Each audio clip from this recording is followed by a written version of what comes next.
Hi students, very good morning. Previous செஷனில் renewable ரிசோர்ஸஸ்லேருந்து எப்படி electricity produce பண்ணுறாங்கன்றது பார்த்துருக்கோம். அதில் first type hydro power, second one solar energy, இன்றைக்கி third type பார்க்க போகிறோம் விண்ட் எனர்ஜி. அதில் காற்று சக்தின்ட்டு சொல்லுவாங்க. காற்று வீசுகிற திசையில் டர்பைன்ஸ், அதாவது ஃபேன் மாதிரி வச்சுருப்பாங்க. அந்த டர்பைன் சுற்றும். அந்த காற்றோட திசைக்கேற்ப சுற்றுறது மூலயமா மின்னாற்றலாக மாற்றப்பட்டு காற்றாலை மின்சாரம் பெறப்படுதுன்றது தெரியும் உங்களுக்கு. நீங்கள் லோயர் கிளாஸ்லேருந்து படிச்சிருப்பீங்க. ஒரு ஃபேன் எப்படி சுற்றுன்றது உங்களுக்கு தெரியும்ல. ஸோ காற்றோட திசைக்கேற்ற மாதிரி சுற்றுறதுனால அது எவ்வளோ ஃபோர்ஸில் வீசுதோ அதுக்கு தகுந்த மாதிரி ரொட்டேட் ஆகும். அது மூலயமா டர்பைனில் இருக்கிற மின்னாற்றல் மாற்றப்படுது, காற்றாலை மின்சாரம் பெறப்படுதுன்றது தெரியும். It's a cheapest and renewable energy resources சொல்லலாம். அதாவது மலிவான ஒரு புதுப்பிக்கக்கூடிய ஆற்றல் வளமாகவும் இருக்குது. இந்த காற்றாலை மின்சாரம் எதுக்கெல்லாம் யூஸ் பண்ணுறாங்கன்னா, பம்பிங் வாட்டர், அதாவது நீரை ஏற்றுறதுக்காகவும் கப்பல்களை இயக்கிறதுக்காகவும் பயன்படுத்துகிறாங்க. இந்த காற்று சக்தி அதிக அளவில் கிடைக்கக்கூடியதாகவும் இருக்குது. ரெனியூவபிள் ரிசோர்ஸஸ் அண்ட் எல்லா பகுதிகளிலும் பரவி இருக்கிறதுனால சுத்தமான ஒரு நான் பொல்யூட்டட், மாசற்ற, பொல்யூஷனே ஏற்படுத்தாத ஒரு எனர்ஜி ரிசோர்ஸஸாக இது கிடைக்குது. அண்ட் புவி மண்டலத்திலேருந்து வெப்பமயமாக்கிற நிறைய வாயுக்கள் இருக்குது. No green house producers, no green house gases அப்படின்ட்டு சொல்லுவாங்க. அதாவது புவி மண்டலத்தை வெப்பமடைய செய்கிற நிறைய வாயுக்கள் இருக்குது. அப்படி இருந்த வாயுக்களை வெளிப்படுத்தாத ஒரு வளம் எதுன்னா விண்ட் எனர்ஜி தான் சொல்லலாம். காற்றாலை நிறுவனத்துக்கு குறைவான இடம் இருந்தாலே போதும். அதுக்கு நிறைய எக்ஸ்பென்சிவ் இல்லை. ஒரு சின்ன இடத்துலே பவர் பிளான்ட்டை யூஸ் பண்ணிடலாம்.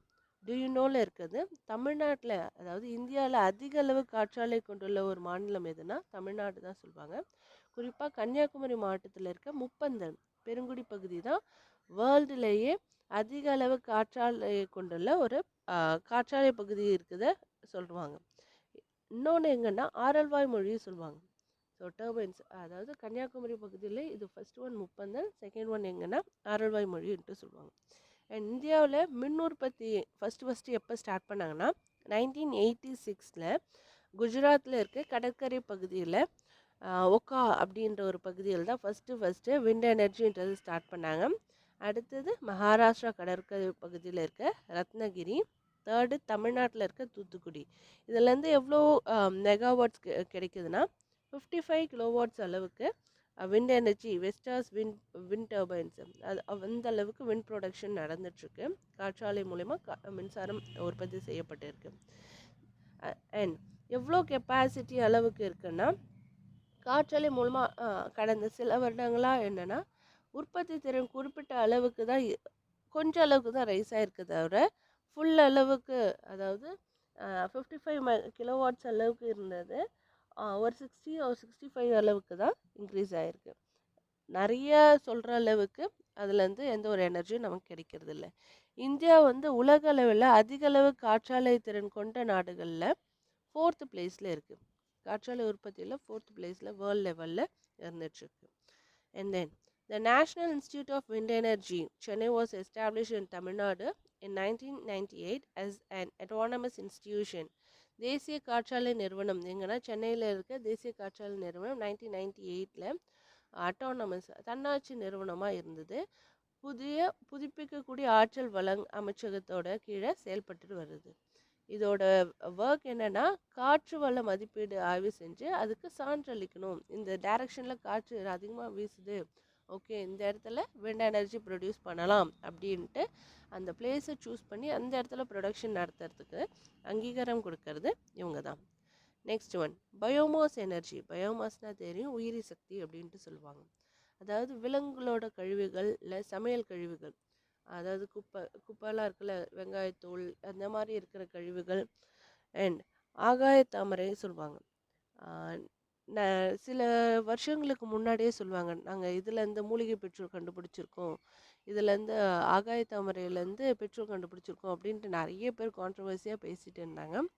ஸோ அதே மாதிரி ஆகாய தாமரை கழிவுகள், வேளாண் கழிவுகள்லாம் உங்களுக்கு தெரியும். அதாவது ஆடு மாடு கோழி இதோட கழிவுகள், இல்லைன்னா விவசாயத்தில் அதிக அளவு என்னென்னா உரம் தானே அதிகமாக யூஸ் பண்ணுவாங்க, சாணம். ஸோ இதுலேருந்து தான் நமக்கு பயோகேஸ் கிடைக்குதுன்றது உங்களுக்கு தெரியும். வீட்டில் வந்து ஒரு பெரிய தொட்டி மாதிரி வச்சுருப்பாங்க, அதில் ஒரு சிலிண்டர் மாதிரி இறக்குவாங்க, அதில் சாணத்தை போடுவாங்க. சாணத்தை போடுறது மூலயமா என்னென்னா பயோகேஸ் வந்து ப்ரொடியூஸ் பண்ணுவாங்க. நிறைய பேரோட வீட்டில் இது இருக்கும். வேணா நீங்கள் பார்த்துருப்பீங்களா இல்லைன்னு தெரியல, இப்பயும் இருந்துகிட்ருக்கு. இந்த மாதிரி கழிவுகள்லேருந்து தான் பயோகேஸ் கிடைக்குது. இது வந்து நான் பொல்யூட்டட் அண்ட் சீப்பஸ்ட் ஒன் எதுனா பயோகேஸ் தான் சொல்லுவாங்க. Clean and cheap sources of energy அப்படின்ட்டு பயோகேஸ் சொல்லுவாங்க. ஸோ அதிக அளவு செலவும் ஆகாது. இப்போ கேஸ்லாம் வந்து 700 800 கிட்ட வருது. பட் பயோகேஸ் ப்ரொடக்ஷன் வந்து ஒன்ஸ் நீங்கள் வந்து செட் பண்ணிட்டீங்கன்னா அது லைஃப் லாங் நம்ம யூஸ் பண்ணிகிட்ருக்கலாம் அப்படின்ற மாதிரி தான் அது சொல்லுவாங்க. And energy derived from biogas is mostly used for domestic purposes. உயிரி சக்தி வந்து பெரும்பாலும் வீட்டு உபயோகங்களுக்கு மட்டும்தான் பயன்படுத்திட்டு வராங்க. Next one tidal and wave energy, அதாவது ஓதம் அப்படின்ட்டு சொல்லுவாங்க. வேவ் எனர்ஜினா அலை சக்தி அப்படின்னு சொல்லுவாங்க. இந்த இதை வந்து 2 மெயின் சோர்சஸாக பிரிக்கிறாங்க ஓஷன் எனர்ஜிலேருந்து. அதாவது கடல் ஓதங்கள் இல்லைன்னா கடல் அலைகள் இல்லைன்னா ரெண்டு வள ஆதாரங்கள்லேருந்து மின்னாற்றல் பெறப்படுதுன்றாங்க. இதில் gulf of Cambay is the best suited area for tidal energy. Gulf of காம்பேனா உங்களுக்கு வந்து கல்ஃப் ஆஃப் காம்பே வந்து குஜராத், நீங்கள் மார்க் பண்ணுவீங்கள, குஜராத் அண்ட் டெல்லி, குஜராத் அண்ட் மும்பை அப்படின்ட்டு மார்க் பண்ணுற இடத்துல ஒரு டேர்ன் வளைவாக இருக்கும். ஸோ அந்த இடத்துல தான் காம்பே நம்ம குறிப்போம். ரான் ஆஃப் கஷ் கல்ஃப் ஆஃப் கஷ்ன்ட்டு குடிச்சிருப்போம்ல, ஸோ அது வந்து என்னென்னா வேவ் எனர்ஜிக்கு இம்பார்ட்டண்ட் பிளேஸ். அதாவது அலைகள் மூலயமா மின்சாரத்தை உருவாக்குறதுக்கு யூஸ் பண்ணுற இடம், அதிக அளவு ப்ரொடக்ஷன் நடக்கிறது கல்ஃப் ஆஃப் கஷ்ன்ட்டு சொல்லுவாங்க. அண்ட் டைடல் எனர்ஜி அதிக அளவு ப்ரொடியூஸ் பண்ணுற இடம் இதுதான்.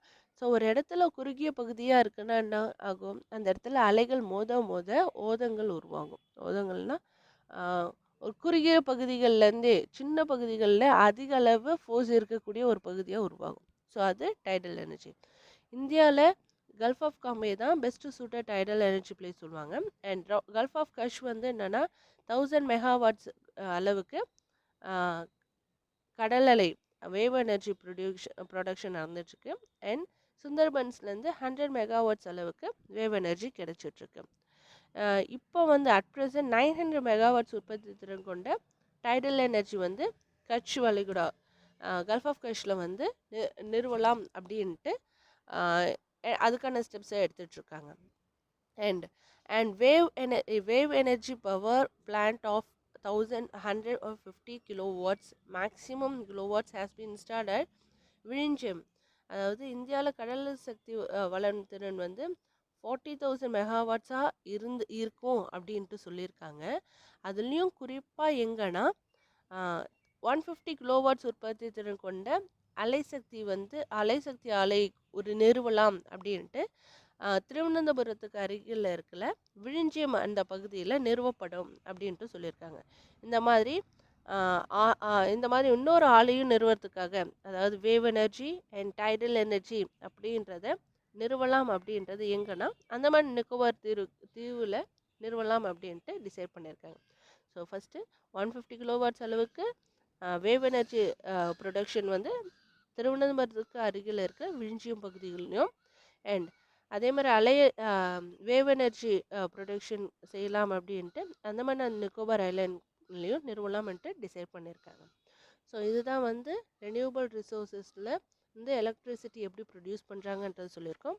அதில் ஃபர்ஸ்ட் ஒன் ஹைட்ரோ பவர் பார்த்துருக்கோம், second one solar energy, third one wind energy, fourth one biogas, fifth one tidal and wave energy பற்றி பார்த்துருக்கோம். ஸோ இதெல்லாம் வந்து ஏன்னா எந்தெந்த இடத்துல அதிக அளவு ப்ரொடக்ஷன் நடந்துட்டுருக்கு அப்படின்ட்டு கேட்பாங்க. அதனால் நீங்கள் அந்த பகுதியை கரெக்டாக குறிக்கணும்.